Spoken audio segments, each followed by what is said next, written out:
এখানে ছোট্ট একটি কথা, ইসলাম তরবারি দিয়ে নয়, ইসলাম মানুষের প্রতি আঘাত করে ছড়ায়নি, ইসলাম মানুষের সামনে সৌন্দর্য দেখিয়েছে।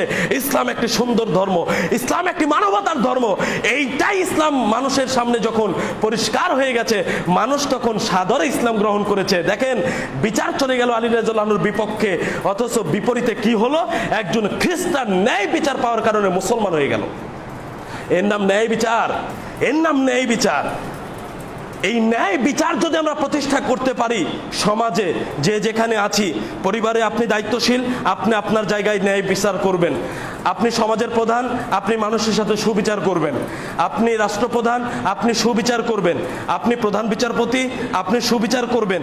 প্রত্যেকের অবস্থান থেকে যদি আমরা সঠিকভাবে ন্যায়পরায়ণতার সঙ্গে দায়িত্ব পালন করি, তাহলে আমাদের সমাজে কোনো ঝুট ঝামেলা থাকবে না, কোনো বিশৃঙ্খলা থাকবে না, আমরা সবাই শান্তিতে পরিপূর্ণ হয়ে যাব। আল্লাহ সুবহানাহু